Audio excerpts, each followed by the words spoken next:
বাংলাদেশে একজন আল্লামা মারা গেল। কয়জন ইমাম সাহেব বাংলাদেশে সে ইন্নালিল্লাহ পড়ে দোয়া করছে বিদায় বেটার মাইরা চাকরি থেকে গেছে। আল্লামা সাইদি মরার পরে বেটা একটু দোয়া করছে, কারণ সাইদি সাহেব যেদিন মারা গেছে ওই দিনকে কিন্তু দোয়া করার দিন গেছে, কিন্তু বঙ্গবন্ধুর দোয়ার দিন। 15ই আগস্টে তারও জানাজা হয়েছে দোয়ার লেগে, হ্যারও জানাজা, তার দোয়া হয়েছে বঙ্গবন্ধুর লেগে। তো বেচারা বঙ্গবন্ধুর লেগে দোয়া করছে, ভাগে একটু সাইদের লেগে দোয়া করছে আলেম হিসেবে। হে মসজিদের সভাপতি আরে ঘাট ধরে গলা চিপা ধরছে। নাউজুবিল্লাহ বললেন। ভাই সাইদি সাহেব পলিটিক্যাল কি ছিল এটা পরে, সে মুসলমান কিনা, সে আলেম কিনা? আরে বেটা তুই তো 5টা সূরাও ঠিক মতো পড়তে পারছ সভাপতি, তোর ঘুষাইয়া লাটটা বানাইলাম। কথা কর না কেন? আওয়ামী লীগ কি চিরদিন ক্ষমতায় থাকবো? ক্ষমতা বাইন্দা লইছে 100 বছরের লেগে। ক্ষমতা পল্টে যেহেতু কোনো সময় খাইতে পারে যে কোনো দল, কথা ঠিক না বেঠে? তো ইমাম সাহেবের যে অপমান করলে, আল্লাহ না করুক যদি ওই ইমাম সাহেবের চাকরি গেছে, ইমাম সাহেব যদি বাইসা থাকে অন্য সরকার ক্ষমতায়, ওমরের মতো তরবারি তৈ বেড়ে হাতে লইবে। আমি কোনো রাজনীতি করি না, রাজনীতি আমি পছন্দও করি না, তবে কোরআনের বিরুদ্ধে কেউ কথা করলে আমার রক্ত যতদিন প্রবাহিত আছে শরীরে ওর জায়গায় চাপা মাটি দিব। সে আওয়ামী লীগের হোক আর বিএনপির হোক আর জামাতের হোক আর জাতীয় পার্টির হোক, জীবনে জন্ম নিয়েছে একদিন মরবে একদিন, কথা ঠিক না বেঠিক? কে আওয়ামী লীগ ক্ষমতায় একে সব ফাইনাল করে দিছে? এত ডরাও কে? আল্লাহ যদি কাউরে বাঁচায়, বিএনপি আসুক আর ওই টনি পিলাই আসুক আর আমেরিকার প্রেসিডেন্ট আসুক, এই দেশ শাসন করুক, কেউ তারে মারতে পারবে না। আর তুমি যদি কাউরে মাইরা থাকো, তুমি ঘুষি খাইবা রেডি হয়ে থাকবে। কি খুশি রে বিএনপি যারা করে। তুমি যে কয়দিন বেড়ারে বাড়ি ছাড়া অন্য বাড়িতে ঘুম পড়াইছো দল ক্ষমতা আসার পরে, তুমি তার সাথে 3 সপ্তাহ অন্য জায়গায় বেশি ঘুমাইতে হইব। রেডি থাকো। এর নাম রাজনীতি না, এটার পথা রাজনীতি। আল্লাহর কাছে চাইতে হলে কি দ্বারা চাইতে হবে? নামাজ আর সবর দিয়ে। জোরে কোন মারহাবা। কি দিয়ে চাইতে হবে? এখন যদি আমি জিজ্ঞেস করি এখানে ইশারের নামাজটা কে কে পড়ছেন, আমার মনে হয় এখানে অনেক চান্দু চাচাই থাকবে, হে পড়ে নাই। কথা ঠিক না বেঠিক? যদি যুবকদেরকে জিজ্ঞেস করি যারা ওয়াজ দিছে, হ্যাঁ গো যদি জায়গায় নামাজ পড়ছো, আমার মনে হয় যদি সদস্য 30 জন থাকে 25 জনই নামাজ পড়ে নাই। কি ঠিক বলছি না বেঠিক বলছি? হালাকি আল্লাহ কোরআনে কি বলছেন? ইয়া আইয়ুহাল্লাযীনা আমানুস্তাঈনু বিস-সাবরি ওয়াস-সালাহ। আমি আল্লাহর কাছে চাইবে 2টা জিনিসের দ্বারা। কয়টা? জোরে কোন, আরো জোরে। আর ইলেকশন আইতেছে চাচা, ক্লিয়ার করো গলা। আল্লাহ কিরছ? উনি বলে করছে। এই মুসলমান, আমার আল্লাহ শিখাই দিলেন আমার কাছে চাইবা আমানুস্তাঈনু বিস-সাবরি ওয়াস-সালাহ। এখানে কিন্তু ইহুদি নাসারা মুশরিকদেরকে আল্লাহ বলে না ইয়া আইয়ুহাল্লাযীনা আমানু, যারা আমাকে বিশ্বাস করেছো, ঈমান বলে ঈমানদার হিসাবে দাবি করেছো, মুসলমানের ঘরে জন্ম নিয়েছে। এখানে ইহুদি নাসারা কোন ধর্মের মানুষের কথা বলে না, ডাইরেক্ট মুসলমানকে বলেছে। যারা ঈমান এনেছো, এক খোদা বলে বিশ্বাস করেছো। 33 কোটি খোদা না, এক খোদা বলে বিশ্বাস করেছো। ইয়া আইয়ুহাল্লাযীনা আমানুস্তাঈনু বিস-সাবরি ওয়াস-সালাহ।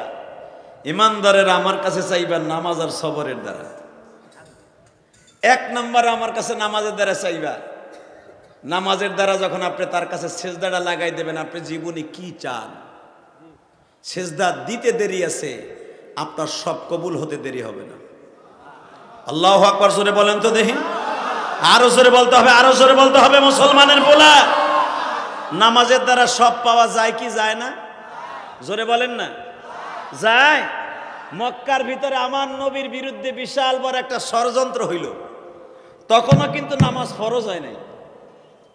নামাজ ফরজ হয় নাই, খালি নবীর উপরে ফরজ, নফল নামাজ ফরজ। ওমিনাল লাইলি ফাতাহাজ্জাদ বিহি নাফিলাতাল লাক আসা আইয়াবআসাকা রাব্বুকা মাকামান মাহমুদা। পৃথিবীর সমস্ত নবীর উপরে তাহাজ্জুদের নামাজ কিন্তু ফরজ। আপনার আমার পরে নফল, কিন্তু নবীদের পরে কি ছিল? জোরে কোন? ফরজ। নবীদের পরে নফল নামাজ ফরজ ছিল, তাহাজ্জুদের নামাজ। আর আপনার উপরে ফরজ নফল।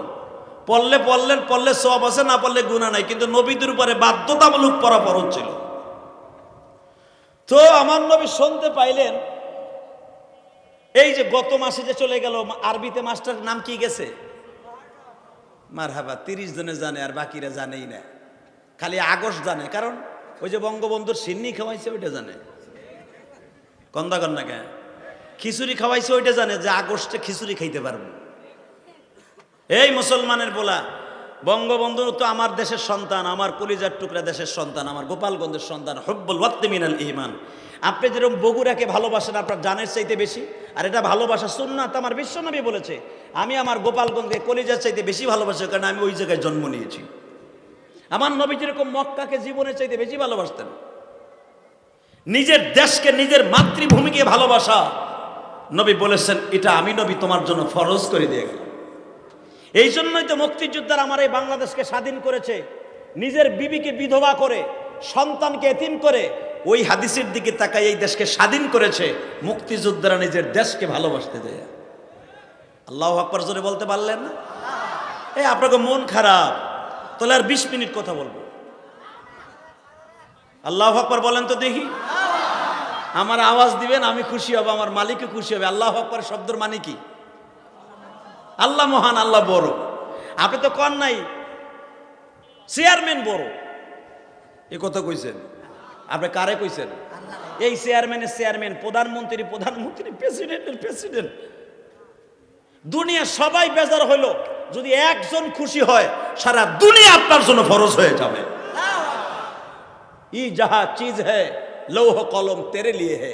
আল্লাহ বলে একদিন যদি আমি খুশি হই, লৌহ কলম জান্নাত সব তোমার জন্য বরাদ্দ হয়ে যাবে। রেডি? আল্লাহু আকবার জোরে বলবেন তো? তো মক্কার ভিতরে আমার নবী শুনতে পাইলেন এই যে পিছনে মাসটা চলে গেছে। দেখেন একই মাস, দুইটা মাস কিন্তু শোকের মাস। এক তো বাংলাদেশের জন্য বঙ্গবন্ধুর মৃত্যুবার্ষিকী, শোকের মাস, আর একটা হলো হাসান হযরতে হুসাইনের শাহাদাতের মাস। কথা ঠিক না ঠিক? তো দুইটা শোকের মাস গত মাসে চলে গেছে, আগস্টে, 2 দিন আগে। মুসলমান ভাইরা, তো মুহররমের 18 তারিখ অথবা 20 তারিখ নবীর কানে আওয়াজ আসলো যেই মুহররমে কিন্তু যুদ্ধ করা মক্কা নগরীতে হারাম ছিল। 4টা মাসে মক্কা নগরীতে করে মারতো না, এই মাসে কেউ বিয়ে শাদী করতে চাইতো না, 4টা মাসে তারা রেস্ট লইতো, তারা ব্যবসায়ও যাইতো না, 4টা মাস বৌসাল মেরে সময় দিত। কারণ আল্লাহ কোরআনে 4টা মাসকে দামি করেছেন, ইন্না ইদ্দাতাশ শুহুর ইনদাল্লাহি 12 শাহরান ফি কিতাবিল্লাহ ইয়াওমা খালাকাস সামাওয়াতি ওয়াল আরদি মিনহা আরবাআতুন হুরুম। আল্লাহ বলেন 12 শাহরান, বছরকে 12 মাসে নির্ধারণ করেছি। 12, ইসনা মানে আশারা মানে 10, আশারা মানে 10, ইসনা মানে 2, 12 মাসে আমি বছর নির্ধারণ করেছি। মিনহা আরবাআতুন হুরুম, এই 12 মাসের মধ্যে 4টা মাস আমি তোমাদের জন্য দামি করেছি। তার ভিতরে 1 নাম্বার হলো, প্রথম মাস হলো মুহররমের মাস, বছরের প্রথম মাস মুহররমের মাস। জোরে কোন মারহাবা। বাজান, এই মুহররমের চাঁদে আমরা শুধু জানি হুসাইন শহীদ হয়েছে, হালাকে মুহররমের চাঁদে আমার আল্লাহ দুনিয়া বানিয়েছে। মুহররমের চাঁদের এক একটা প্রশংসা করি, আগামী বছর পর্যন্ত যদি বেঁচে থাকেন আপনি খুশির আনন্দে আল্লাহু আকবার বলবেন যে কি ভুল করলাম, মুহররমে কেন অন্তত একটু ইবাদত করলাম না।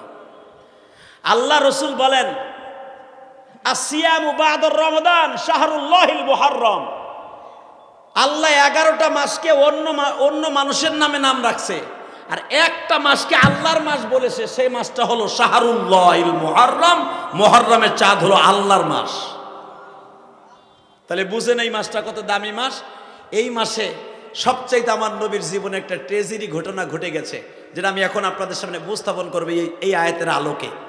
তো মুহররমের মাসের একটু ফজিলত আপনাদের সামনে বর্ণনা করি। যখন রিসেন্টলি চলে গেছে মাসটা, আমার বিশ্বনবী বলেন মুহররমের চাঁদে আমার আল্লাহ দুনিয়া বানিয়েছে। কি ব্যাপার, আপনাকে সুবহানাল্লাহ বের হইল না যে? মুহররমের চাঁদের 10 তারিখ আমার আল্লাহ দুনিয়া বানিয়েছেন। মুহররমের 10 তারিখ পৃথিবী ধ্বংস করে দিবেন। মুহররমের চাঁদের 10 তারিখে আদম আলাইহিস সালামের ভিতরে আল্লাহ জান দিয়েছেন। ইউনূস নবীকে মাছের পেট থেকে আল্লাহ পরিত্রাণ করে দিয়েছেন। নূহ নবীকে আল্লাহ নৌকার ভিতরে বাঁচাই দিয়েছেন। মুহররমের 10 তারিখ সর্বশেষ নেক্সটে আমরা যেটা জানি হুসাইন রাদিয়াল্লাহু তাআলা শহীদ হয়েছেন, তাই না? আর একটা ঘটনা আমার নবীর জীবনে ঘটেছে এই মুহররমের চাঁদে। নবী মক্কা নাগরীতে শুনতে পাইলেন আমারে মক্কায় মেরে ফেলবে, আমার আর বাঁচতে দিবে না। আমার নবী কি গুন্ডা ছিলেন? হ্যাঁ, লন্ডনে বসে কানাডায় বসে একটা নাস্তিক, যুবক, বগুড়ার যুবক, যদি সত্যিকারে তুমি হলা জিয়াউর রহমান, প্রেসিডেন্ট জিয়াউর রহমানের এলাকার সন্তান, আমি হলাম বঙ্গবন্ধু শেখ মুজিবুর রহমান কলিজার টুকরা সন্তান, গোপালগঞ্জের সন্তান, দুই রহমান এলাকার মানুষ, দেখবো কার ইমানের কত জোর আছে। এখন রেডি? লন্ডনের জমিনে বসে একটা তেলাচোরা পাখি, একটা নাস্তিক, নব্য নাস্তিক, নাম তার আসাদ নূর, সে আমার নবীরে বলে মধ্যপ্রাচ্যের মক্কার ডাকাইত নবী মুহাম্মদ। নাউজুবিল্লাহ আসতে বললে পাগল হয়ে মরবা। এই বগুড়ার যুবক, দীপ্তকান্ড আওয়াজ দেবে না যদি মুসলমানের রক্ত থেকে থাকে। শুধু আসাদ নূর নয়, বাংলাদেশে অনেক বুলাগার আছে।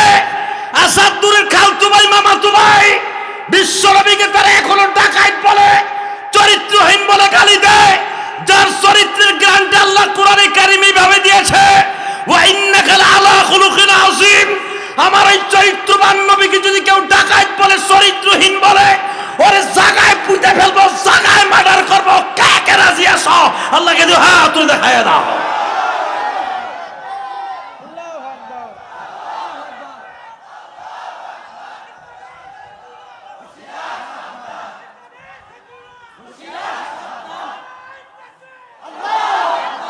আসাদ নূর ওর জন্ম কোথায়ও ঠিক মতো কইতে পারে না, কথা ঠিক না বে ঠিক?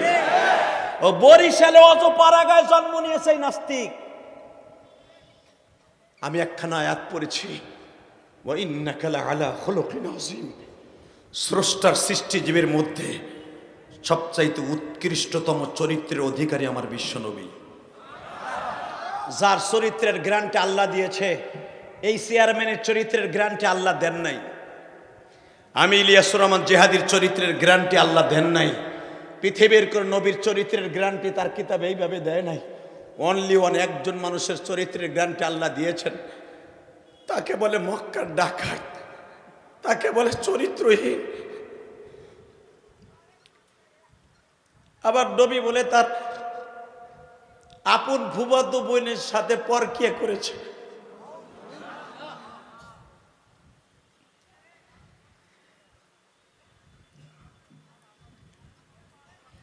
বগুড়ার মুসলমান ভাইরা, পৃথিবীতে একজন মাত্র মানুষ হাসলে আমার আল্লাহ সব সময় হাসতেন, যার চোখের পানি দেখলে আল্লাহ সহ্য করতে পারতেন না, যিনি এখনো মদিনায় শুয়ে শুয়ে এই সুরে কান্দে, উম্মাতাবাদ গুনাহগার গজবিরে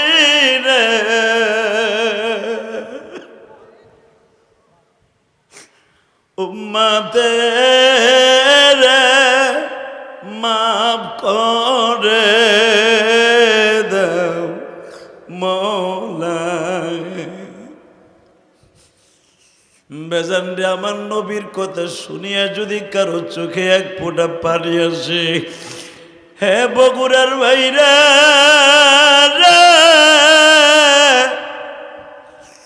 আজকে সেপ্টেম্বর মাসের 2 তারিখ,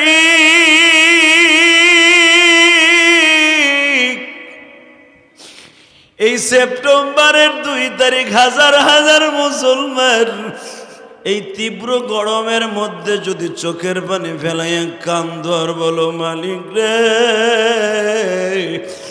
আমার জনম দুঃখিনী মা কবরে ঘুমায় আছে, আরে আমি তো পাখা ছাড়া, ফ্যান ছাড়া, আলো ছাড়া একটা মিনিটও ঘরে ঘুমাইতে পারি না গো। আমার জনম দুঃখিনী মা জানালা দরজা ছাড়া ঘরে ঘুমায় আছে। মা তুমি কবরে কেমন আছো জানি না গো মা।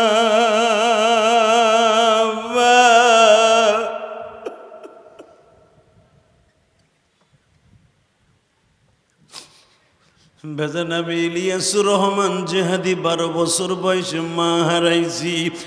আমার এতিম নবী 6 বছর বয়সে মা হারাইছে। আমার নবী জীবনে বাপ বলে কাউরে ডাকতে পারে না। আমার নবীর দুধ ভাইয়ের নাম ছিল আব্দুল্লাহ, হালিমায়ে সাদিয়ার সন্তানের নাম ছিল আব্দুল্লাহ বাবা। আমার নবীর বাবার নাম আব্দুল্লাহ। আমার নবী মাঝে মাঝে হালিমায়ে সাদিয়ারে বলতেন, মা আব্দুল্লাহ রে তুমি আব্দুল্লাহ কয়ে আমার সামনে ডাইকো না।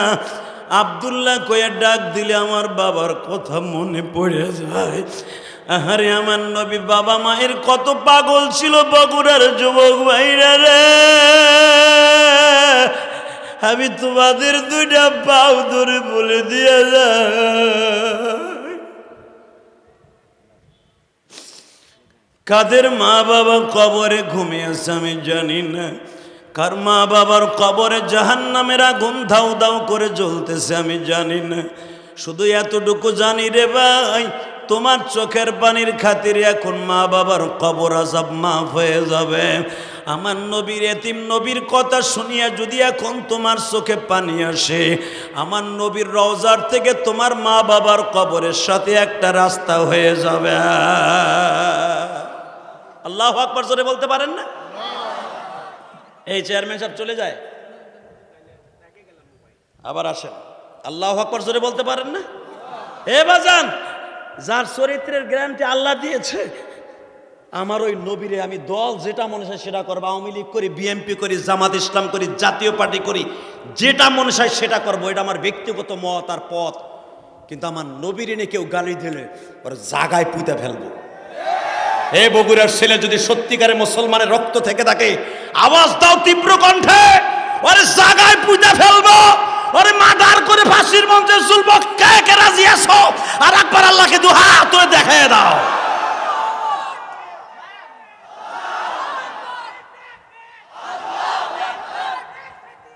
এই মাইকের আওয়াজ বাড়াও,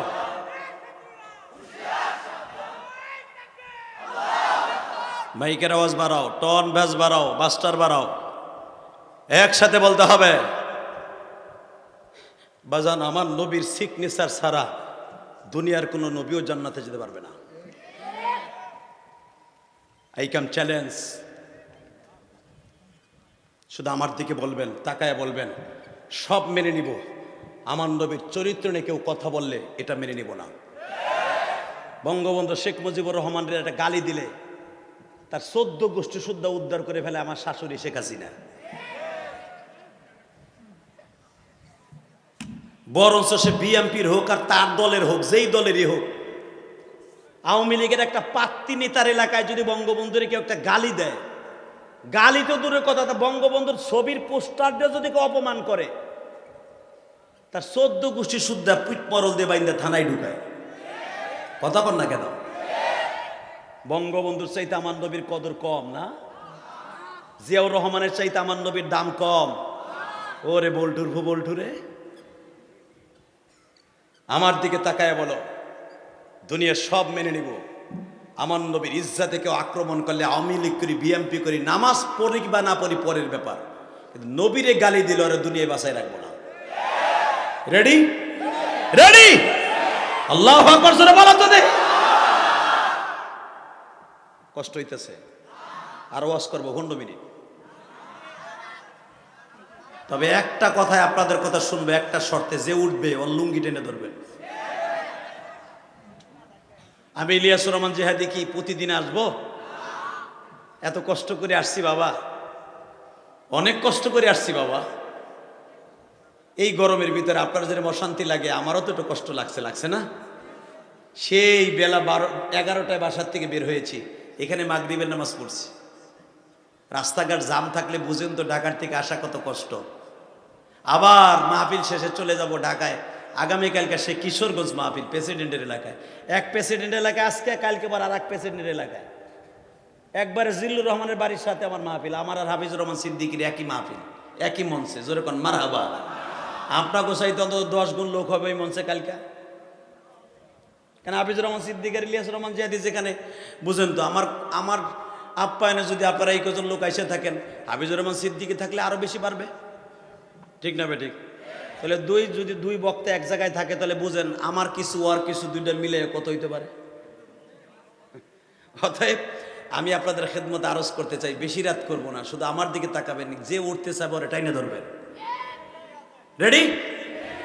এই আমার নবী হাসলে আমার আল্লাহ হাসতেন।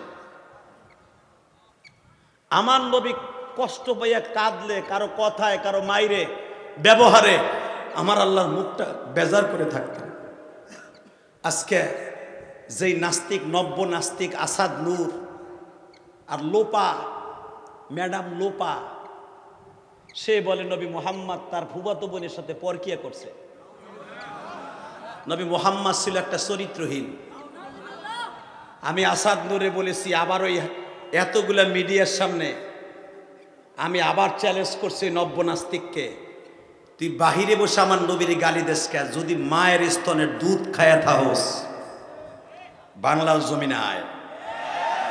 শেখ হাসিনা সরকার তোরে কি করবে না করবে জানি না, তোরে বগুড়ার কোন ছেলে যদি বাটে পায়, তোরে মুলার মতো, শশার মতো চাবাই খেয়ে ফেলাইব। এবার ইমানের পরীক্ষা হয়ে যাবে, আমি দেখবো এই চরমনার মুরিধন কোন পীরের মুরিধন আমার দেখার বিষয় নয়। চরমনে আল্লাহর কুতুবের হন, শর্ষিনার হন, ফুরফুরার হন। এখানে আপনাদের এখানে দুইটা মাজার আছে, দাদা কফরুল্লাহ না, আর একজন মস্তান না, সুলতান সরোয়ার না, ওনার নাম মাই সরোয়ার। আল্লাহ এই কবরগুলোকে জান্নাতের টুকরা বানায় দেন। আপনাদের এই জায়গাটা মিয়া এই সমস্ত বুজুর্গর দ্বারা আবাদকৃত। এটা তো হিন্দু এলাকা ছিল, তাই না? সেই বড় জালিমের এলাকা ছিল এই বগুড়া। এই জালিমকে আপনারা তারাইয়া এই দেশে ইসলামের পতাকা উঠাইছেন। আপনারা শাহজালামানের চাইতে ওই দেশে, সিলেটের চাইতে আপনাদের শক্তি একটু কম না? এই বগুড়া খুব ত্যাগ তিক্ষার বগুড়া, যেরকম ঠিক না বেঠে? বগুড়ার ইতিহাস বড় করুন। বগুড়ার ইতিহাস নিয়ে যদি ওয়াজ করি, আপনার যদি বেশি 2 ঘন্টা যাইবেও খালি বগুড়ার ইতিহাস। বগুড়ার ছোট চোখে দেখবেন না তো। বগুড়ার ইসলাম প্রতিষ্ঠার জন্য অনেক কষ্ট করেছেন এই 2 বুজুর্গরা, এবং তাদের সাথে যারা আসছিলেন এই দেশে ইসলাম প্রচারের জন্য, তাদের অনেক রক্তের বিনিময়ে, অনেক ত্যাগের বিনিময়ে বগুড়া শহর, এই বগুড়া জেলা। আল্লাহু আকবার জোরে বলতে পারেন না? অতএব আপনাদের দাম অনেক বেশি। এই এলাকার মানুষ যদি আস্তে আওয়াজ দেয়, আমি এটা মেনে নিব না। রেডি? রেডি? আমি আসাদ নূরে চ্যালেঞ্জ করলাম আপনাদেরকে নিয়ে, আমি দেখবো কে কে আমার সাথে চ্যালেঞ্জ করতে পারেন। যুবক, এই কলেজের বন্ধু, আয় তো আমি তোর সাথে বন্ধুত্ব করব। তোর পায়ে হাত দিয়ে বলবো, আসাদ নূর যে এয়ারপোর্ট দিয়ে নামবে বাংলার জমিনে, ওই এয়ারপোর্টের মধ্যে গাড়ি ফেলবো। হে রাজি আসো না? নাই কে কে রাজি আসো? আল্লাহকে বজ্রের মতো তো হাত তুলে দেখায় না মুসলমানের সন্তান।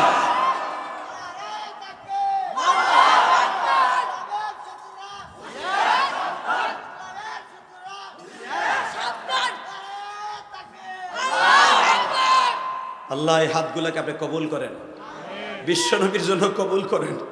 বৃষ্টি সবের হাত থেকে যেন আমরা টিকিট নিয়ে কিয়ামতের মাঠে নবীর গাড়িতে জান্নাতে যেতে পারি, সেই তৌফিক দান করেন। এবার আমার দিকে তাকান বাজান, আমার নবী হাসলে আমার আল্লাহ হাসতেন, আমার নবী কাঁদলে আল্লাহ কষ্ট পাইতেন।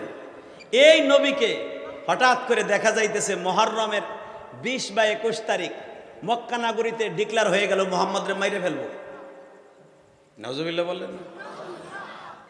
আমার নবী যদি আজকে বেঁচে থাকতেন, এই বগুড়ে আসতেন, যদি একজন লোক দাঁড়ায় বলতো নবী আপনারা ছুরি মারবো, আমার মনে হয় এই কথাটা বলতে দেরি হতো, ওর পেটের মধ্যে ছুরি ঢুকতে 1 সেকেন্ড দেরি হতো না। ঠিক না বেঠিক? যদি বলা হইতো আমার নবী বগুড়ে এই মাঠে আসবে, আমার মনে হয় চেয়ারম্যান আমার নবীর জন্য স্বর্ণের একটা তরবারি বানায় রাখতো। আমার নবী যেই চেয়ারে বসবে, ওই চেয়ারটা স্বর্ণ দিয়ে আজ থেকে বাংলাদেশ সরকার আমার নবী কোন চেয়ারে বসবে, কোন চেয়ারে বসে কয়দিন কোন ডিস্ট্রিক্টে নবী ওয়াজ করবে, যেরকম টুঙ্গির ইস্তেমায় যেরকম ভাবে তাদের জন্য স্পেশাল চেয়ার বানানো হয়, আমার নবীর জন্য স্পেশাল একটা স্বর্ণের চেয়ার বানানো হইতো। ওই স্বর্ণের জন্য যদি দরকার হয় আমার কলিজা দিয়ে কলিজা কেটে হলো ওই স্বর্ণের ভিতরে আমি শরীক থাকতাম। আপনি থাকতেন না বাবা? যারা অটোরিকশা চালায় সেও মনে হয় বলতো, আমি 1 মাসের অটোরিকশা চালায় যে কয় টাকা কামাবো চেয়ারম্যান সাহেব, আমি নবীর চেয়ারের ভিতরে বরাদ্দ করলাম। বাজান এবার আমার দিকে তাকান, বিশ্ব নবীর কাছে খবর আসলো আমার বিশ্ব নবীরে মেরে ফেলবে। আর এক গ্রুপ বলে মুহাম্মদকে একবারে মরতে গেলে অসুবিধা আছে, তাহলে কি করা যাবে? কুরাইশ বংশের ভিতরে এখনো মুহাম্মাদের 9 জন চাচা বেঁচে আছে। 9 জনের ভিতরে সবচেয়ে মারাত্মক ভয়ঙ্কর হলো হামজা। মারহাবা বললেন না? ভয়ঙ্কর হলো হামজা। দ্বিতীয় নম্বরে আব্বাস। ও হামজা তো আসাদুল্লাহ ওয়া আসাদ রাসূলি, আল্লাহুম্মা গফির আব্বাস ওয়া ওয়ালাদিহি মাগফিরাতান যাহিরা। হুজুরের চাচার কোয়ালিটি নবী নিজে বলেন, ও হামজা তো আসাদুল্লাহ ওয়া আসাদ রাসূলি, আমার চাচা হামজা আমার বাগ, আমার আল্লাহর বাগ। জোরে জোরে চেয়ারম্যান সাহেব আওয়াজটা বন্ধ করে রাখেন। এই এবার আমার দিকে তাকান গো বাবা, যেই হামজাকে বলা হয়েছে আল্লাহর বাগ, আমার বাগ, ও বাজান মক্কার ভিতরে হুজুরের চাচাদেরকে সবাই না ডরাইলেও হামজাকে সবাই ডরাইতো। যখন ডিক্লেয়ার হয়ে গেল নবী মুহাম্মদকে যে তোমরা রাতের অন্ধকারে মেরে ফেলবা, নবী মুহাম্মদের চাচারা নবীর ছেড়ে দিবে না। অতএব কি করা যাবে শোনো না, নবী মুহাম্মদকে মারার জন্য কতগুলো প্রসেসিং অবলম্বন করতে হবে। কোন প্রসেসিং অবলম্বন করতে হবে? 1 নম্বরে নবী মুহাম্মদকে মেরে ফেলার জন্য কয়েকটা কোয়ালিটি অবলম্বন করো। কি? নবী মুহাম্মদের গলার মধ্যে ফাঁস দিয়া মারিয়া ওই বাবরা গাছের সাথে, মক্কায় একটা গাছ ছিল বাবা, সাবা মারত পাহাড়ের মাঝখানে, বাবু সালামের মাঝখানে একটা বৃক্ষের মতো গাছ ছিল, কাঁটাযুক্ত, বাবলা গাছ বলা হয়। এই গাছটা তখনও পর্যন্ত ছিল, আব্বাসিয়া খলিফা পর্যন্ত এই গাছটা ছিল। ও বাজান রে, যেই গাছের গোড়ায় দাঁড়াইয়া মা সায়রা বলেছিল, মা হাজেরা বলেছিল, ও মালিক আমার স্তরে দুধ দেয়। আমার ইসমাইলকে শোয়ায় রাখছি কাবা ঘরের সামনে, ওখানে তো কোনো গাছ নাই, এই গাছটা কি তুমি ইসমাইলের উপরে লাগাই দিতে পারলে না? অন্তত ইসমাইলকে নিয়ে ওখানে একটু বসবাস করতে পারতাম। বাজান রে, এই গাছটা অনেক বছর হায়াত পেয়েছিল। বেঈমানগুলা ডিক্লেয়ার দিল, মুহাম্মদকে মেরে গলায় ফাঁস দিয়া মারিয়া এই বাবলা গাছের সাথে টানায় রাখবো, যেন মুহাম্মাদের চাচারা বুঝতে পারে মুহাম্মাদের কথা মক্কায় কেউ শুনতে চায় না। এই জন্য মুহাম্মদ গলায় রশি দিয়ে আত্মহত্যা করেছে। চিৎকার মেরে বলেন নাউজুবিল্লাহ। উতবা বিন রুবিয়াই পরামর্শ দিল, মুহাম্মদকে যদি তরবারি দিয়ে মেরে ফেলো, মক্কার ভিতরে মুহাম্মাদের 9 জন চাচারা মেরে নিবে না। মুহাম্মাদের চাচাদের মধ্যে 4 জন মুহাম্মদ অনেক ভালোবাসে। 1 নম্বরে ভালোবাসে আব্বাস, 2 নম্বরে ভালোবাসে হামজা, 3 নম্বরে ভালোবাসে আবু তালেব। আল্লাহু আকবার বলো।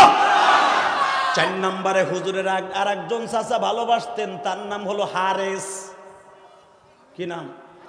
আপনি তো হুজুরের নাম চাচার মাত্র 3 জনের নাম জানেন, আরো তো নয়, আরো তো মেয়ে 7 জন। হুজুরের বাপ দিয়ে আপনাদের 4 জনের নাম জানেন, আবু তালেব, আব্বাস, হামজা। হুজুরের চাচা 9 জন, বাপ একজন, 10 জন। হুজুরের 2 নাম্বার চাচার নাম হলো হারিস। এই 3 জন আমার নবীরে জানের চাইতে বেশি ভালোবাসত। কারণ আছে, 1 নাম্বার কারণ আমি বলবো, চিৎকার মেরে সুবহানাল্লাহ বলবেন, জীবনে আপনার মারাত্মক কোনো রোগ হয়ে আপনি ক্যান্সার রোগে মরবেন না। আমার নবীর নাম শুনে যদি আপনি আল্লাহু আকবার জোরে বলেন। 1 নম্বরে নবীরে ভালোবাসতো। আমার নবী কোনো ঘরে যদি ঢুকতেন কোনো বাতি লাগতো না। হইল না? হয় নাই? আমি আর একটা প্রশংসা আমার নবীর করতেছি, দেখবো কার কত শক্তি আছে নবীর প্রশংসা শুনিয়া। এই এই মাননীয় প্রধানমন্ত্রী শেখ হাসিনার একটু প্রশংসা পাওয়ার লেগে সংসদে দাঁড়ায় আধা ঘন্টা খালি বঙ্গবন্ধুর প্রশংসাই করে। মুমতাজ, মুমতাজ।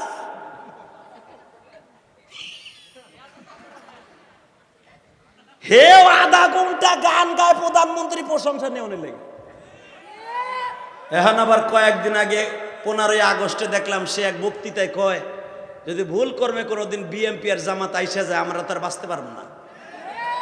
বাঁচানোর মালিক কি বিএমপি এর জামাত? আরে আল্লাহ যারে বাঁচাবে পৃথিবীর কেউ তারে মারতে পারবে না। হে কথা কর না কেন? বিএমপি আলারা কি আকাম কুকাম কম করছে নিজন? বাজান দেবার আমার দিকে তাকান, মক্কার বেঈমান গুলা জানে চারজনে মুহাম্মদ অনেক ভালোবাসে। মুহাম্মদকে একবারে তরবারি আঘাত করে মেরে ফেলানো যাবে না, 2 নম্বরে মুহাম্মদকে এইভাবে টানাইয়া মেরে ফেলতে হবে। বাজান রে বাবলা গাছের সাথে টানাইয়া মেরে ফেলবো, এই সিদ্ধান্ত যখন হয়ে গেল, কিন্তু কে কে মুহাম্মদকে মারার মধ্যে অংশগ্রহণ করবে? কারণ 2 চোখের পানি দিয়ে আমার আল্লাহরে খুশি করবা। ও বগুড়ার বাইরা, যখন বলা হইল মুহাম্মদকে গলায় রশি বাইন্ধা তারপরে ফাঁস দিয়া মারবা, আবু বকর জানতেন আমার নবী প্রতিদিন আমারে যখন তাহাজ্জুদ পড়তে কাবার মধ্যে ঢুকে, ইয়া আইয়ুহাল্লাযীনা আমানুস্তাঈনু বিস-সাবরি ওয়াস-সালাহ ইন্নাল্লাহা মা'আস-সাবিরিন।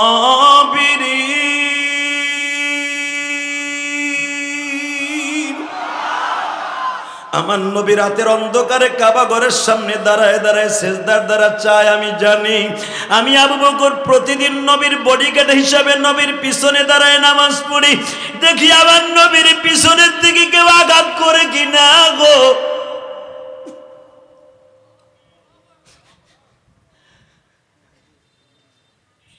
হযরত ওমর বলেন, আমি আমার নবীর পিছনে বাম দিকে দাঁড়ায় নামাজ পড়ি, দেখি আমার নবীর কেউ পিছনের দিকে আক্রমণ করে কিনা বামের দিকে।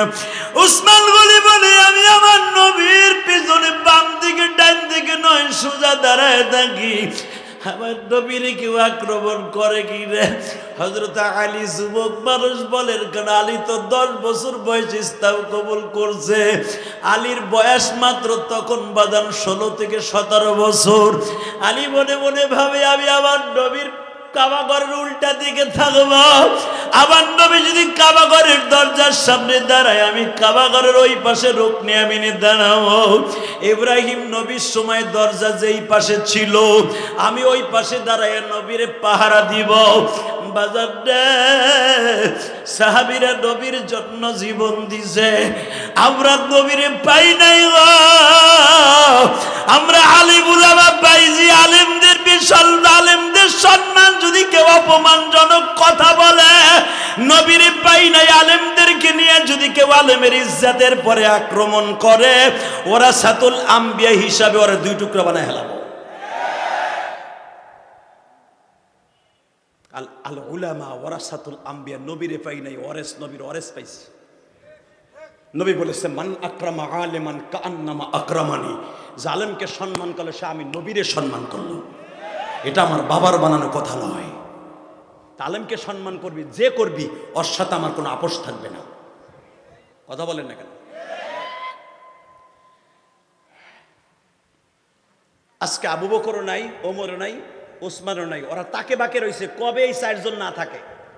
হঠাৎ করে দেখা যায় আমার নবী যখন জাবালে সাফা মারোয়ার মাঝখান দিয়ে আসতেছে, ইন দি মিন টাইমে পিছনের থেকে উতবার সাহেব আমার নবীর গলার মধ্যে বেল লাগাইয়া এইভাবে 2 দিক দিয়ে টানতেছে। যুবক ভাইরা, আমি দেখবো আমার নবীর প্রেমে প্রেমিক হয়ে কে কান্দা। আমার দাড়ি বাঁকা বাজানরা কেউ আজকে ময়দানটা ছেড়ে যাবেন না। আমার মন কেন যেন বলতেছে আপনাদের চোখের পানির খাতিরে জাহান্নামের আগুন আজকে আরাম হয়ে যাবে। বেঈমানরা গলায় পেশ দিয়া চামড়ার বেল দিয়া উতবা টানতেছে, এইখানে পাও লাগাইয়া, সাহেবা টানতেছে এইখানে পাও লাগাইয়া, 2 দিক 2 জন টানতেছে। আবু জেহেল পিছনের থেকে নবীর ঘাড় বাবরি চুল ধরে, এইভাবে চুল ধরে তারাপ তারাপ করে নবীর কেউ নইতেছে। কি বলে আপনাদের দেশে কেনুরে বল, কেন চিনেন তো?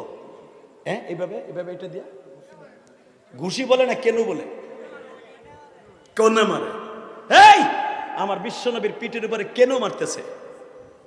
আমার নবীর ঘাড় বাবরি চুলগুলাকে এইভাবে ঝাঁকি মারতেছে। ইন দি মিন টাইমে আবু বকর আসতে একটু ছোলো দেরি হয়ে গেছে।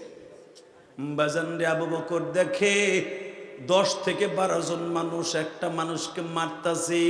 আবু বকর জাবালে সাফা জাবালে মারোয়া বাবু সালামে দাঁড়াইয়া ডাক দিছে, তোরা কারা গো? একটা মানুষকে এইভাবে মারতাছ। আর লোকটা হা করে আওয়াজ করতেছে, কারণ নবী গলায় ফাঁস দিছে। নবী আমার হাতটা এইভাবে ঢুকাইয়া দিয়া মরা গরুর মতো হা করে আওয়াজ করতেছে।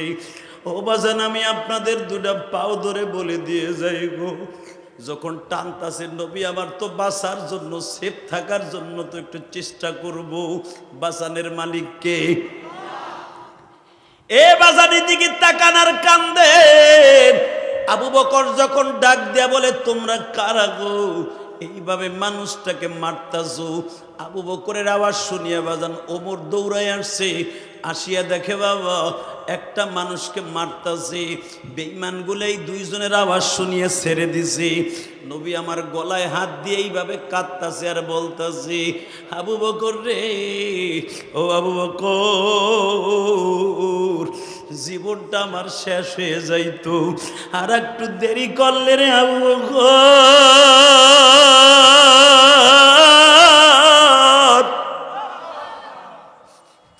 আবু বকর আমার নবীর বুকের সাথে চেপে ধরে বলে, ইয়া রাসূলুল্লাহ, প্রতিদিন আপনি আমাকে সঙ্গে সারা কাবা ঘরের মধ্যে ঢুকেন না, আজকে কেন আপনি একা একা আসলেন? আমার নবী বলে, আবু বকর রে, আমি তো বুঝতে পারি নাই বেঈমানগুলো উৎপেটে বসে আছে, আমাকে মেরে ফেলার জন্য তাদের ষড়যন্ত্র আমি জানতে পারি নাই। বাবা জান, এবার আওয়াজ দিবেন। হযরত আবু বকর আমার নবীর মাথাটা বুকের মধ্যে নিয়ে পাই এমনি মেসেজ করতেছে। আবু বকর দৌড়ায় যে যখন বলতেছে, আসমা রে, আমারে এক কলস পানি দে। আসমা হলো আবু বকরের বড় মেয়ের নাম, আয়েশার বড় বাবা। যখন বলতেছে, মারে তাড়াতাড়ি এক মশক পানি দে, এক মশক পানি দেখিয়া পানিটা নিয়ে যখন দৌড়ায় আসছে, নবী আমার আবু বকরের রানের পরে শুয়ে আছে। আবু বকর রানের পরে রেখে যখন পানিগুলা ঢালতাছে, বাজান রে, এবার একটা আওয়াজ দিবেন। আবু বকর নিজে বর্ণনা করেন, আমি যখন নবীর মাথার চুলগুলা আস্তে করে টান দিলাম, গুয়ার থেকে যেমনি সোবলা গুলা উঠিয়ে যায়, আমার নবীর চুল মোবারক গুলা উঠিয়ে যাইতেছে। বাজান আবু বকর বলে, বিশ্ব নবীর লইয়া আমি চলে গেলাম খাদিজার বাড়ি। তখন মা খাদিজা ঘরের মধ্যে দাঁড়ায় দাঁড়ায় অপেক্ষায় আছে, আমার বিশ্ব নবী কখন নামাজ শেষ করে আসবে। আমার নবী যখন দেখলেন আবু বকর আমার নবীরে কোলে করিয়া বাসায় ঢুকছে, তখন তো নামাজ ফরজ হয় নাই বাবা। তাহাজ্জুদের নামাজ শেষ করার জন্য আমার বিশ্ব নবী আসছিলেন কাবা ঘরের মধ্যে। মা খাদিজাতুল কুবরা রাদিয়াল্লাহু তাআলা আনহার ঘটনা আপনারা জানেন। খাদিজার বয়স যখন 17 বছর, বিশ্বনবীর বয়স মাত্র তখন 4 দিন। আল্লাহু আকবার জোরে বলেন। খাদিজা তার বাবার সমস্ত সম্পদ দিয়ে বিশ্বনবীর কাছে বিবাহ বসেছিলেন।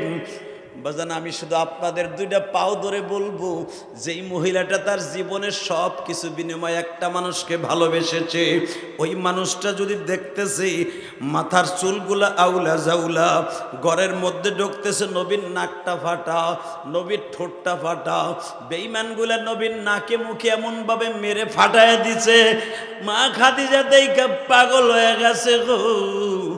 নবীজি আপনার এইভাবে মানলো, আপনি চায়া চায়া দেখলেন। আমার নবী বলে, খাদিজা রে,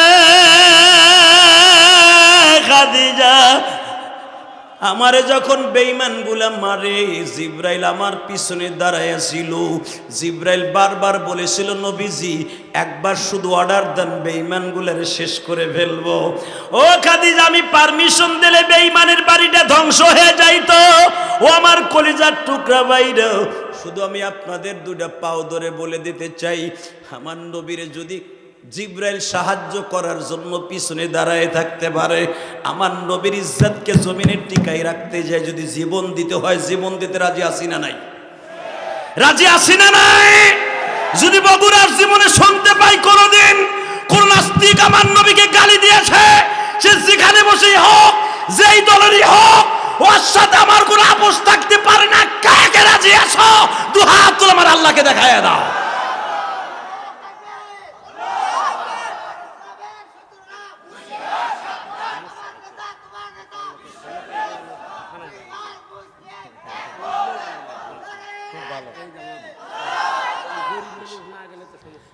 আলহামদুলিল্লাহ বলেন।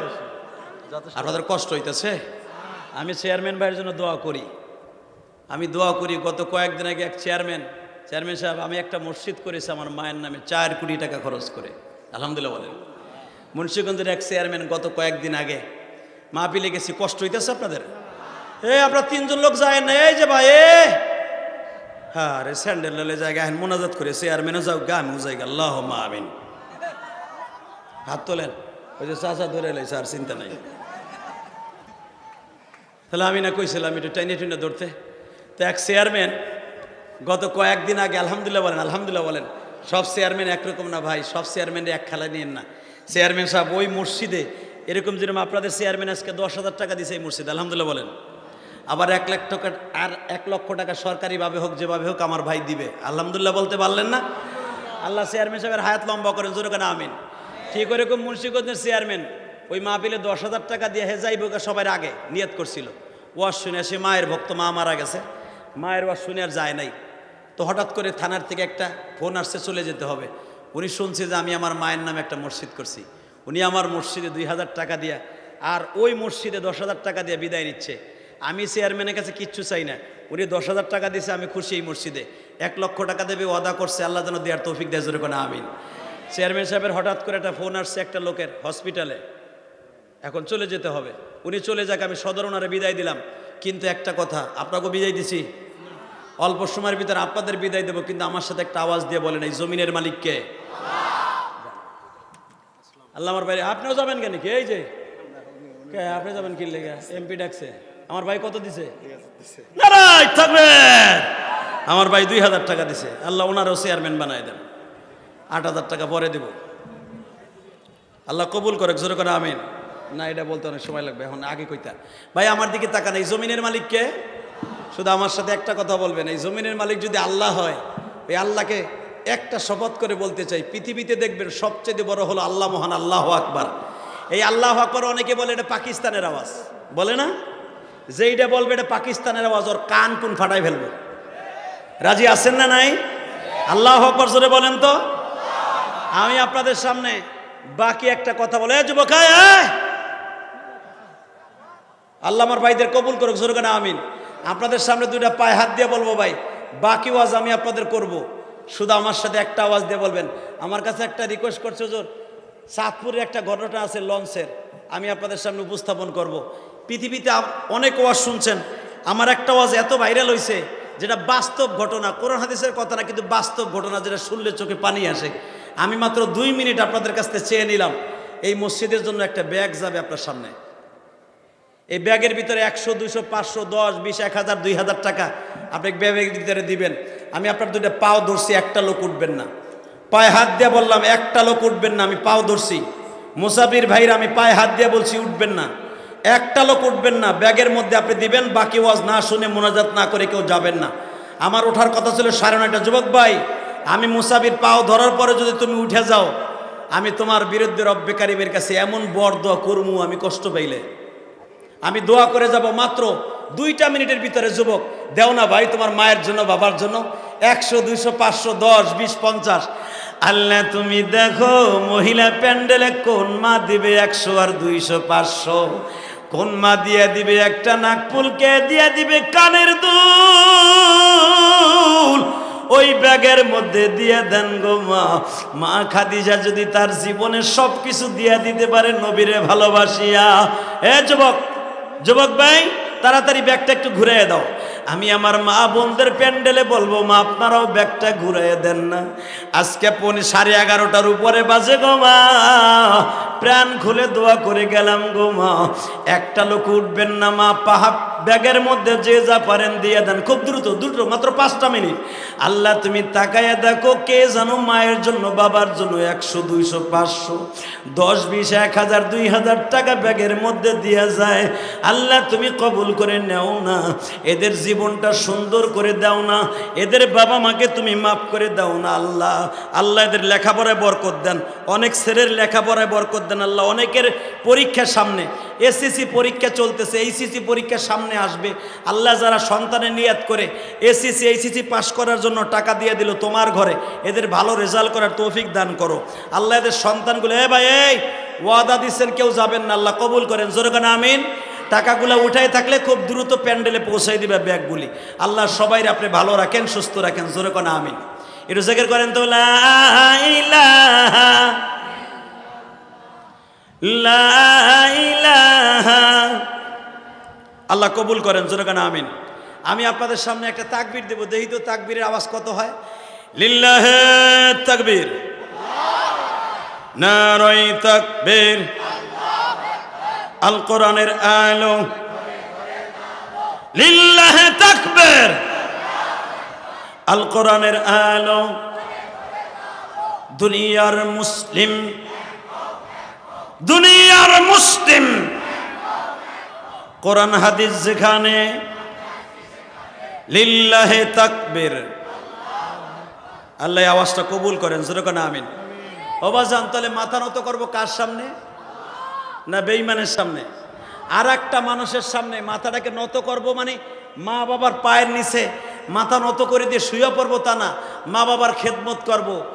দ্বিতীয় নম্বরে, আল্লাহ তা'বুদু ইল্লা ইয়্যাহ। একটা কথা মনে রাখবেন, আল্লাহর কাছে চাইতে হবে নামাজের দ্বারা, আর একটা জিনিসের দ্বারা আল্লাহর কাছে চাইব, সেটা হলো মা বাবার খেদমতের দ্বারা। কথা ঠিক না বেঠিক?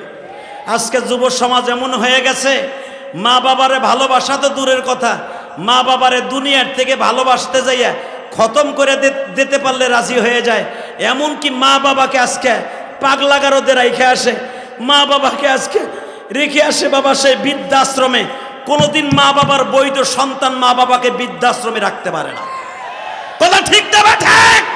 কোন রিক্সা চালক তার মা বাবাকে বৃদ্ধাশ্রমে রাখে না, কোন আলেম তার মা বাবাকে বৃদ্ধাশ্রমে রাখে না। যারা শিক্ষিত শয়তান, জজ, ব্যারিস্টার, এমনকি বড় বড় শিক্ষিত শয়তানগুলা মা বাবাকে বৃদ্ধাশ্রমে রেখে আসে।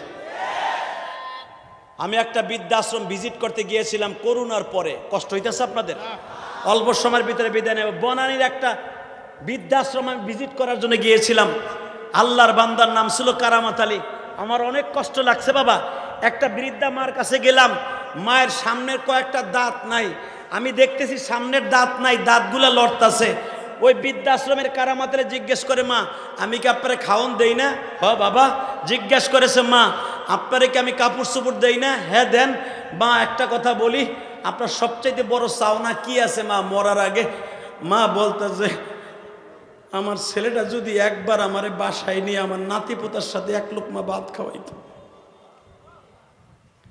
যুবক ভাইরা, আমি তোমাদের দুইটা পাও ধরে বলে দিয়ে যাই, স্টেজে ওঠার আগে তোমরা আমাকে বারবার বলেছো মা বাবার ওয়াজ করার জন্য। এ যুবক ভাইরা, গরমের মধ্যে, তীব্র গরমের মধ্যে শুধু একটা কথা বলে দিয়ে যাই, যদি দুনিয়ায় ভালো থাকতে চাও, দুনিয়ায় বড় লোক হইতে চাও, যদি কোটি কোটি টাকার মালিক হইতে চাও, মা বাবার খেদমত করার দরকার আছে না নাই? জোরে বলো, দরকার আছে না নাই? পৃথিবীতে মা এমন একটা শব্দ, বাবা এমন একটা শব্দ, পৃথিবীতে সব অপমান মেনে নেওয়া যায়, মা বাপরে ভাত না দিলেও কোনোদিন সন্তানরে কষ্ট দেয় না, সন্তানের জন্য বরদোয়া দেয় না। তোমরা চাঁদপুরের ঘটনাটা শুনতে চাইছো, মা কারে কয় রে যুবক? এ যুবক, ইসলামপুরে চাকরি করতো যুবক, জোরে কোন আল্লাহু আকবার। ওয়াজটা শোনার জন্য অবশ্যই তোমাদের কলিজায় লেগেছে বিদায় শুনতে চেয়েছো। আমি গোপালগঞ্জের সন্তান, তুমি বগুড়ার সন্তান। দেখো, এই ঘটনা শোনার পরে তোমার জীবনটা পরিবর্তন করতে পারো কিনা। এই কোরআনকে বুকের মধ্যে নিয়ে ওয়াদা করে গেলাম, আমার ঘটনাই শোনার পরে, যদি বাস্তব ঘটনা শোনার পরে পরিবর্তনের নিয়ত করে ফেলো, অবশ্যই বিশ্বনবীর গাড়িতে জান্নাতে যেতে পারবা। আরো জোরে কোন, আরো জোরে। কষ্ট হইতেছে আপনাদের? কষ্ট হইতেছে অবশ্যই, আমি জানি গরমের ভিতরে। তবে আমি মাত্র 5 মিনিটের ভিতরে আপনাদের বিদায় দিব। মা যখন বলেছে, বাবা একটা কথা বলি, রাগ করিস না রিপন। জি মা, একটা কথা বলি। বলো মা। তুই তো চাকরি করে টাকা বেতন পাস কম, কিন্তু বাবা আমার 2টা কাপড় লাগতো, দিবি বাবা? মা, কাপড় তুমি চাইছো, এটা আমার কষ্ট কিসের? মায়ের জন্য 2টা কাপড় কিনিয়া, বোনের জন্য 2 জোড়া স্যান্ডেল কিনিয়া সদরঘাট থেকে বাবা শরিয়তপুর লঞ্চে উঠছে। এ যুবক, তোমরা গরিব মানুষ জানি, বড় লোকরা মা বাবারে বৃদ্ধাশ্রমে দেয়। বগুড়ার কোনো অটোরিকশা চালকের ড্রাইভার, ট্রাক ড্রাইভারের, অটোরিকশা চালাবার ড্রাইভার কোনোদিন মা বাবারে বৃদ্ধাশ্রমে দেয় না। এ ওয়াজ কমিটির যুবক ভাইরা রে, যেই ছেলেটা আমারে বাতাস দিতেছে শুনলাম, তুমি না? হ্যাঁ, বাতাস দিল, তোমার বাবা অ্যাক্সিডেন্ট করছে না? এই ছেলেটা আমার মাথা এত পরিমাণ বাবা ব্যথা ছিল, কেন আমি তো অসুস্থ, ডেঙ্গু রোগে আক্রান্ত ছিলাম, আপনারা জানেন। এই ছেলেটার বাবা রিক্সা চালাইতে অ্যাক্সিডেন্ট করে 30টা সেলাই লাগছে আর বাবার পায়। গরিব মানুষ, জিল্লুর রহমান নাম, দোয়া চাইছে আল্লাহর, বাবাকে তুমি সুস্থ করে দাও।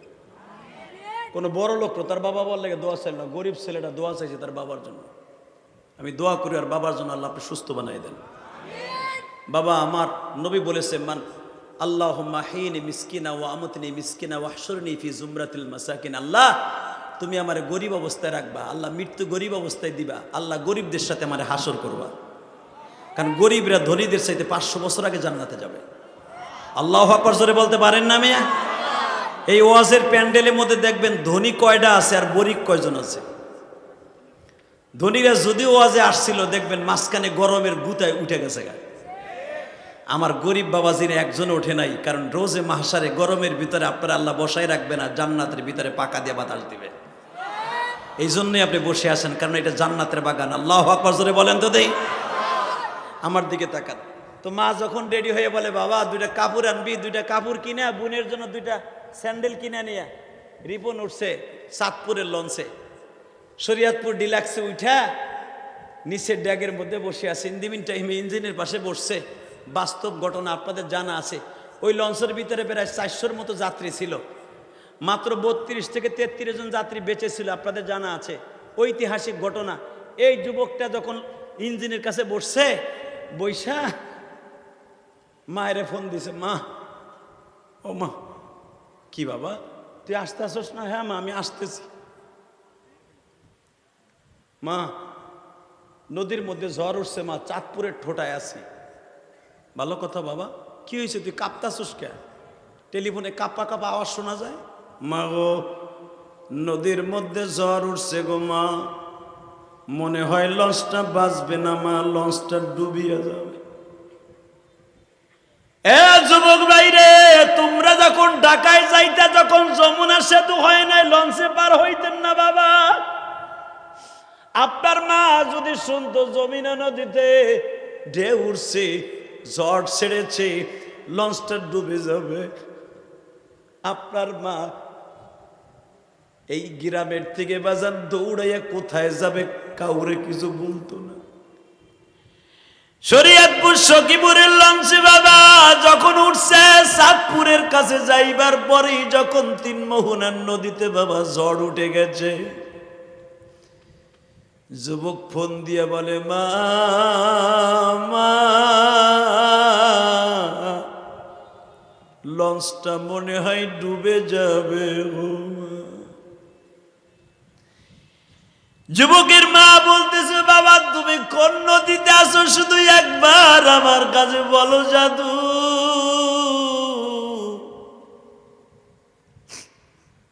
মা শরীয়তপুর সখীপুরের ফেরিঘাটে যায় বাবা লাফ দিয়া নদীর মধ্যে নামছে।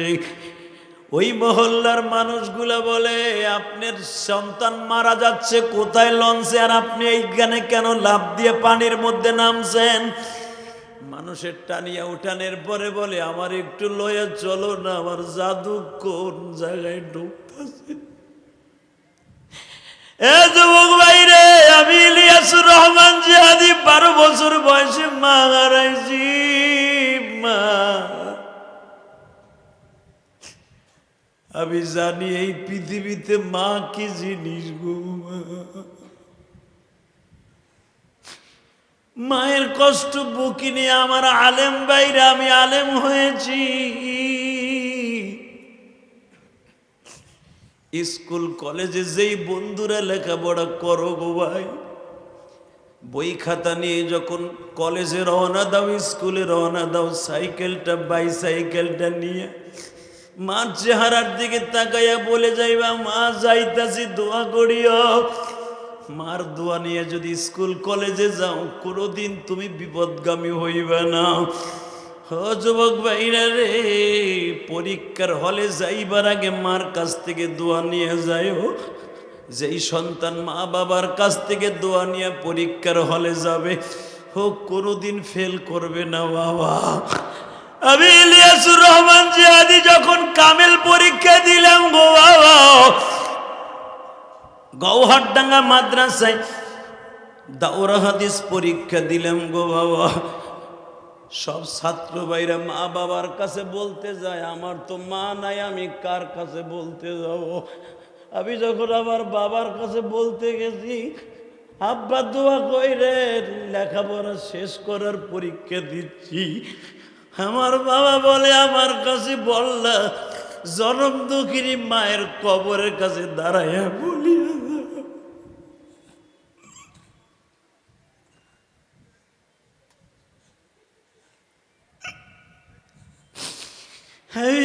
বাবা। আরবিতে বাংলায় বলে মাস্টার্স কামেল। দাওরা বাবারে, আমি যখন পরীক্ষা দিতে যাব, মায়ের কবরের পাশে দাঁড়ায় বলছিলাম, মা ও মা, তুমি না কত খুশি হইতো মা, মা তোমার ইলিয়াস পরীক্ষা দিতে যায়। এই যে দেখো আজকের মাহফিলের পরিচালক কান্দে, আল্লাহ আমি জানি না কার জানু মাই মাহফিলে নাই গো মা।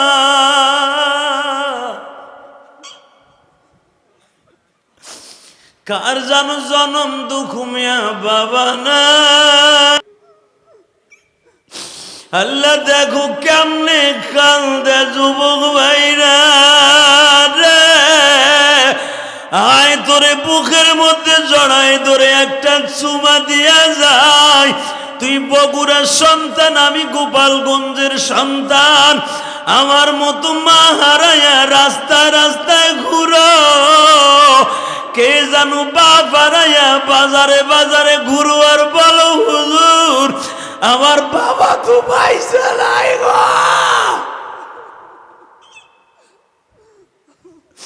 আল্লাহ তোমার কাছে রহমতের চাদরটা ভিক্ষা চাই। এই মাহারা যুবকদের মাথার উপরে বিছাইয়া দাও, বাপারা যুবকদের মাথার উপরে বিছানাটা বিছাইয়া দাও। রহমতের চাদরে ডাকিয়া লও গো মালিক। মা বাবা হারাইয়া যারা কাঁদছে, এদেরকে তুমি মাফ করে দাও।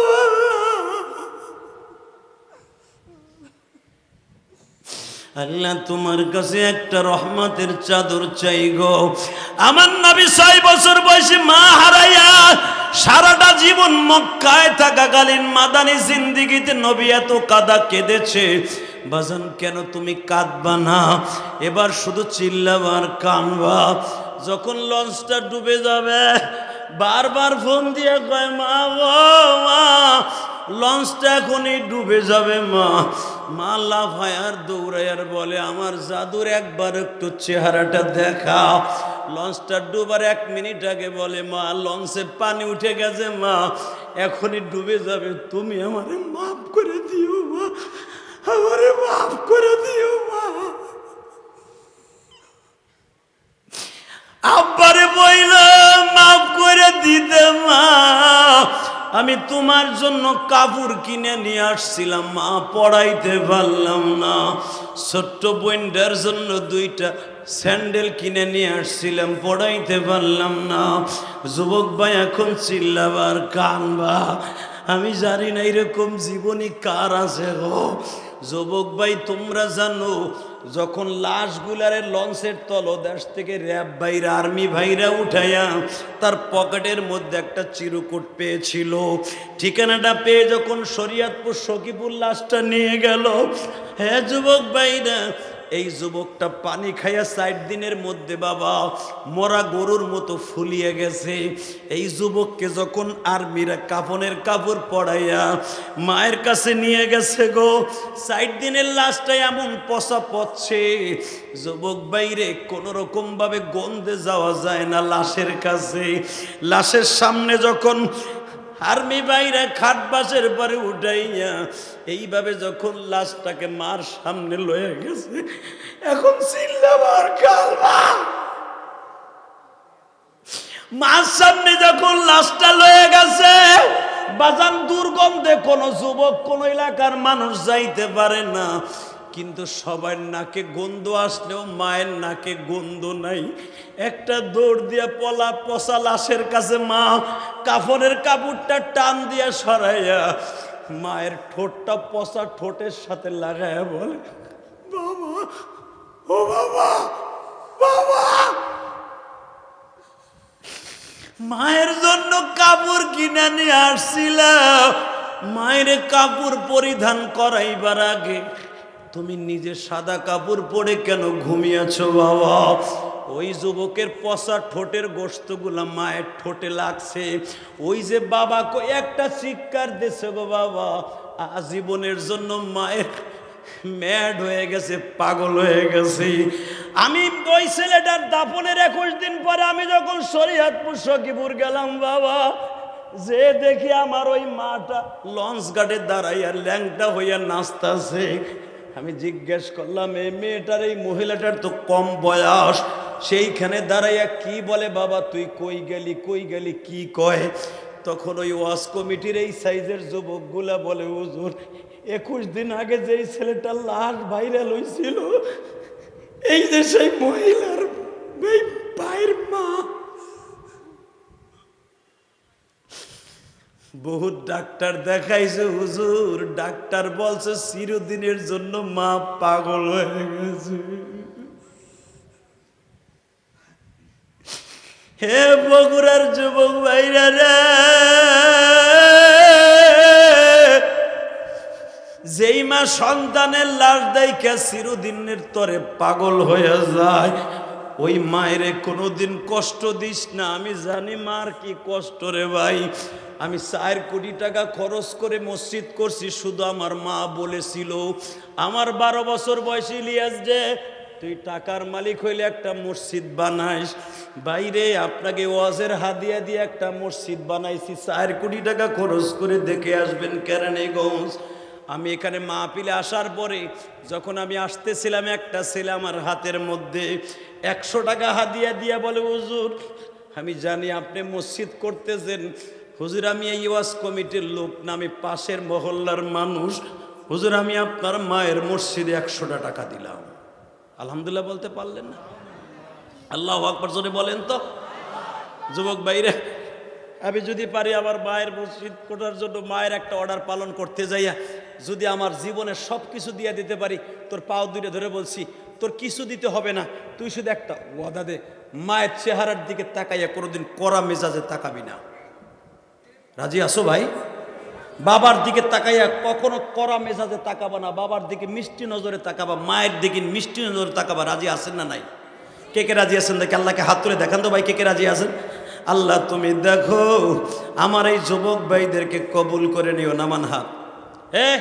আমি কয়েকজন যুবককে নিয়ে একসাথে যদি আল্লাহ কবুল করে জান্নাতে যেতে চাই। যদি আল্লাহ কবুল করে, উল্টাপাল্টা বুঝো না মিডিয়ার গোষ্ঠী, ওই যে অনেক উল্টাপাল্টা বুঝে আগে পরে কাটছাট করে সারে, আর আমার মারে শুদ্ধ বকা মারে। আমি যদি জান্নাতে যাই এইটা বুঝেন, আমি কয়েকজন যুবক চাই একসাথে আমরা ভাইরা জান্নাতে যাব। কি রাজি আছেন? আমি মুসাফির বললাম, যদি আল্লাহ আমাকে জান্নাত নসিব করে, যাদের চোখে পানি দেখছি, তোমাদের চোখে পানি দেখছি, একসাথে যেন আল্লাহ আমার একসাথে নবীর সাথে জান্নাত নসিব করে। জোরে কোনা আমিন, আরো জোরে কোনা আমিন। আমি 2011 সালে আমার বাবাকে নিয়ে হজ করছি, আলহামদুলিল্লাহ বলেন। আমি তো প্রতি বছর 2-4 বার মক্কা মদিনা যাই। এবার পুরা রমজান মাস মক্কায় ছিলাম, আলহামদুলিল্লাহ বলতে পারেন না? আবার রমজানের আগেও গেছি মক্কায়, এই বছরইতে গেলাম 2-3 বার, আবারও যাবো আগামী মাসে ডিসেম্বর, আলহামদুলিল্লাহ বলেন। আপনাকে লেগে দোয়া করব। আমি যখন আমার বাবার নিয়ে হজ করি, আমি চিন্তা করলাম একটা চান্স পাইছি জীবনে, এটা ছাড়া যায় না। বাবারে কাবা ঘরের দরজার সামনে দাঁড় করাইয়া দুইটা পাও ধরে বলছিলাম, বাবা গো, আপনি যদি আমার মাফ না করেন আমার মৌলানাগিরিতে কাম হইব না, বক্তাগিরিতে কাম হইব না। 2011 সালে আব্বা আপনি আমার মাফ করে দেন, যেন আল্লাহ আমাকে মাফ করে দেয়। আমার বাবারে বুকের মধ্যে নিয়ে কাবা ঘরের সামনে দাঁড়ায় মাফ চাইছি। আজকে তোমরা আমার কথায় কান্দো, এমনি এমনি না। আমার বাবা কাবা ঘরের স্বর্ণের দরজাটা ধরে বলেছিল, আল্লাহ আমার ইলিয়াস যতগুলো মাহফিলে যাবে অন্তত একটা মানুষের চোখ দিয়ে হইলো পানি ফেলাইবা। শত শত মানুষ পানি ফেলছে, এটা আমার বাবার দোয়া, এটা আমার এলেমের বাহাদুরি না, আমার বক্তাগিরির বাহাদুরি না। কথা ঠিক না বেঠিক?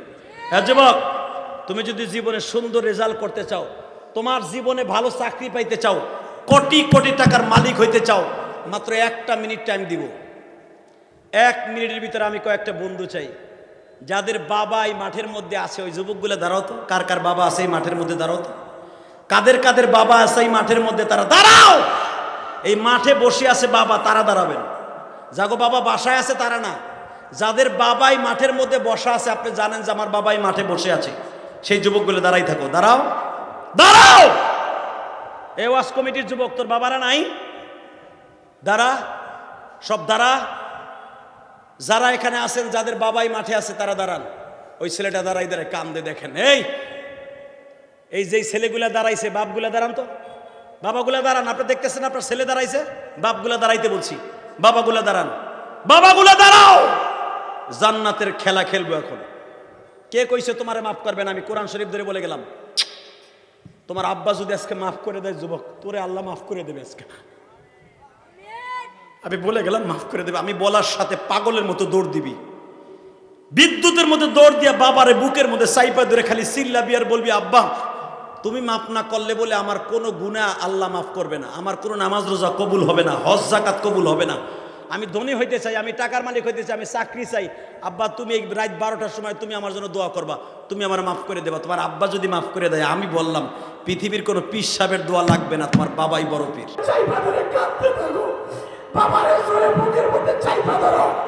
যুবতী বোন, তোমার মা তোমার কাছে আছে না? বোন, দেখো তো তোমার মা আছে কিনা। একটা দৌড় দিয়ে মায়ের বুকের মধ্যে নিয়ে মাপ চাও তো, একটা দৌড় দিয়ে মায়ের বুকের মধ্যে নিয়ে মাপ চাও তো। আজকের মাহফিলের পরিচালক তার সন্তান তার বাবার বুকে নিয়ে গেল, এই ছেলেটা কি বোঝে? এই ছেলেটা কি বোঝে? অত গুনাহ হয় না। আল্লাহ দেখো এই ছেলেটা কাঁদে, আল্লাহ তুমি ওরে অনেক বড় ওলি বানায় দিও।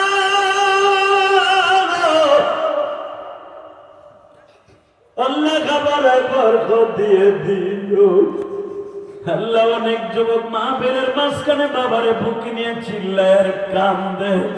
ও মা, আপনি মহিলা প্যান্ডেলে আছেন কিনা?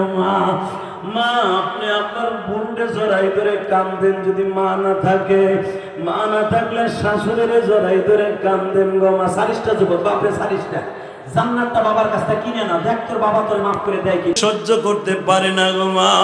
যেই ঘরে একদিন নতুন শাড়ি পরে ঢুকছিলাম, মা রঙিন শাড়ি পরে ঘরে ঢুকছিলাম, বাসর ঘরে পালকিতে চড়িয়া, মা ওই ঘর থেকে সাদা কাপড় পরিধান করিয়া বের হইয়া অন্ধকার ঘরে চলে যাই বাবা। ওই ঘরে তোমারে দেখার মতো কেউ নাই রে মা, ছেলে মেয়ে কেউ নাই রে মা, স্বামী সন্তান কেউ নাই রে মা। মেহেরবানি করে জড়াই ধরে কান্দো মা। আল্লাহ সবার চোখের পানি কবুল কইরা লও। কত গুনাহ করছি মা জীবনে, মাফ করে দাও তোমার নামের খাতিরে। আল্লাহ দিকে তাকায় দেখো কত বাইরা কান্দে গো। মিডিয়ার কত যুবক বাইরা সেই কান্নাগুলা তুলে নিয়ে ছেলে মানুষকে দেখাবে। অনেক মিডিয়া আছে শুধু আলেম ওলামার শরিয়াতি কথাগুলা, সত্যিকারে কথাগুলা মানুষের দ্বারে দ্বারে পৌঁছে দেয়। যেই মিডিয়ারা কোনো আলেম ওলামাকে কালারিং করতে চায় না, আল্লাহ তাদের ব্যবসায় বরকত দান করো। আল্লাহ এই রাত 12টার সময় আমি আমার ভাইদেরকে তোমার কাছে রেখে গেলাম, এদেরকে তুমি ভালো রাখো। জোরে কোন আমিন, আরো জোরে কোন আমিন। বাবা এই মাহফিলটা আজীবন হোক, আপনারা চান না? চান? আলহামদুলিল্লাহ বলেন। আমি শুনতে পাইছি এই মাহফিলের দ্বিতীয় বক্তার টাকা একজন, প্রধান বক্তার টাকা একজন। আল্লাহ যিনি দেন, আল্লাহ যারা এত সুন্দর প্যান্ডেল করছে, যারা এই টাকা দিয়ে শরিক রয়েছে, এদের সবাইকে আপনি মাফ করে দেন। জোরে কেন আমিন, আরো জোরে বলেন আমিন। আমি যদি আপনাদেরকে বলি, এ ভাই, এ যাইস না, তোরা তিনজন যাইস না ভাই, আমি টাকা চাই না, তোরা দৌড় দিস না, দেখ তুই যে রাস্তা দিয়ে যাবি লুলা হয়ে যেতে পারোস, লরিসটা ভাই তোর বাউদুরা ধরছি। ইলিয়াস রহমান জিহাদির ওয়াজের থেকে মোনাদের আগে উঠবে আমি মনে করি না আমি কষ্ট পাবো। আমি অনেক কষ্ট করে আইছি, 1.5 ঘন্টা 2 ঘন্টা মেহনত করছি। এখন যদি তোমরা চলে যাও আমি কষ্ট পাবো, কেউ যাইও না। আমি এখনই মোনাজাত করবো। মোনাজাতের আগে মাত্র 20 জন যুবক চাই, 20 জন যুবক। তোদেরকে আমি ভালোবাসি, আজকে বন্ধু বানায় যাবো। জীবনে আর কোনোদিন এই এলাকায় আসি বা না আসি, তোরা আমার বন্ধু ইনশাআল্লাহ। আর আমার মসজিদ, হ্যাঁ তাই না, দ্বিতীয় বক্তার টাকা এই ভাই দিছে। আর আমার টাকা শুনছি ওই যে কোন ভাই জানি দেয়, নাম বলতে না করছে, বলবো না, সভাপতি সাহেব বলবো না। এই 200 টাকা আমার কাছে 2 কোটি টাকা। আল্লাহ কত কষ্টের টাকা আমার মসজিদে দিছে। আল্লাহ পাকে কবুল করুক, জোরে না আমিন। আসেন তওবা করি, আস্তাগফিরুল্লাহ রব্বি মিন কুল্লি জামবেও আতুবু ইলাইহি লা হাওলা ওয়ালা কুওয়াতা ইল্লা বিল্লাহিল আলিয়্যিল আযীম। রব্বির হামহুমা কামা রাব্বায়ানি সগীর। اللهم انصرنا فإنك خير الناصرين، افتح لنا فإنك خير الفاتحين، وارزقنا فإنك خير الرازقين، اللهم اهدنا الصراط المستقيم। আল্লাহ আপনি তাকায় দেখেন মালিক,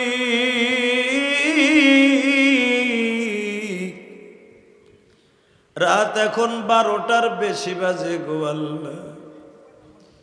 তোমার পাগলগুলি একজাক মৌমাছির মতো পুরা প্যান্ডেলের আনাচে কানাচে সেখানে এখানে প্যান্ডেলের ভিতরে আমার বাইরে তীব্র গরমের মধ্যে বসে রইল। আমি জানি না এদের মধ্যে কার যেন জনম দুঃখিনী মা গো মা, আমার মতো কার যেন মা নাই গো মা, কার যেন বাবা নাই গো বাবা। আল্লাহ যাদের বাবা নাই মা নাই, মেহেরবানি করে তাদের কবরটা জান্নাতের বাগান বানায় দেন আল্লাহ। খাস করে প্যান্ডেলকে যারা এত সুন্দর করছে, একজাক যুবক, আল্লাহ সংগঠনের এই যুবকগুলোর সেক্রেটারি সভাপতি, আল্লাহ খাস করে যিনি প্রধান বক্তার টাকা দিবেন, দ্বিতীয় বক্তার টাকা দিচ্ছেন, এই প্যান্ডেলের ভিতরে শরিক থাকছেন, আগামী বছর দিবেন, আল্লাহ এদের সবাইকে আপনি মাফ করে দেন আল্লাহ। আল্লাহ এদের বাবা মাকে আপনি মাফ করিয়ে দেন আল্লাহ। এই মসজিদটাকে আপনি সুন্দর করে দেন না আল্লাহ। আল্লাহ এই মসজিদটাকে আপনি সুন্দর করে দেন না আল্লাহ। আল্লাহ দুনিয়ার কোনো মানুষ পারবে না মসজিদের কালেকশন করতে, মসজিদকে সুন্দর করতে। আপনিই পারবেন। যেরকম আপনি আমার দ্বারা 4 কোটি টাকা খরচ করে আপনার ঘর কত সুন্দর করতে তৌফিক দিছেন আল্লাহ। আমার ভাইদেরকে ওই মসজিদটাকে সুন্দর করার তৌফিক দান করেন আল্লাহ। কেয়ামত পর্যন্ত এই মাহফিলটাকে আপনি কায়েম ও দায়েম রাখেন আল্লাহ। কেয়ামত পর্যন্ত কায়েম ও দায়েম রাখেন আল্লাহ। সবাইকে আপনি কবুল ও মঞ্জুর করিয়া লন আল্লাহ। এদের বাবা মাকে আপনি মাফ করিয়ে দেন আল্লাহ। এই মাহফিলে যারা টাকা দিয়া, পয়সা দিয়া, শ্রম দিয়া, বুদ্ধি দিয়া, মেধা দিয়া, যে যেখান থেকে দান করছে প্রত্যেকের দানগুলো কবুল করেন আল্লাহ। আমার ভাইদেরকে আপনার কাছে রাইখে গেলাম। যেই যুবকগুলো আমাকে রিসিভ করে নিয়ে আসছেন, একজাক যুবক, আল্লাহ এদের লেখাপড়া আপনি বরকত দিয়ে দিবেন আল্লাহ। এদের মা বাবার খেদমত করার সুযোগ দিবেন।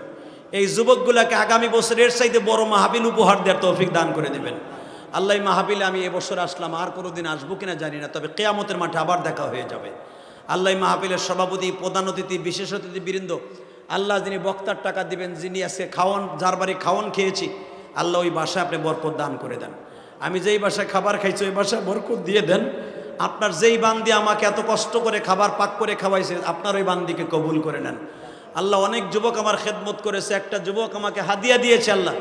যারাই আমার মসজিদে মুসাফা করে টাকা দিয়েছে প্রত্যেকের বাবা মাকে আপনি মাফ করে দেন আল্লাহ মাহফিলটাকে আপনার কাছে রেখে গেলাম। আল্লাহ স্কুলের মাঠটাকে আপনি কবুল করে নেন। স্কুলের প্রফেসর, এই স্কুলের হেডমাস্টার, যত শিক্ষক মণ্ডলী আছে আল্লাহ আপনি সবাইকে কবুল করে নেন। আল্লাহ স্কুলের সব ছাত্রছাত্রীকে ভালো রেজাল্ট করার তৌফিক দান করে দেন। ওসল্লাল্লাহু তাআলা আলা খায়রি খালকিহি মুহাম্মাদি ওয়া নূরি আরশি সাইয়্যিদিনা মাহুম বিরহমাতিকা।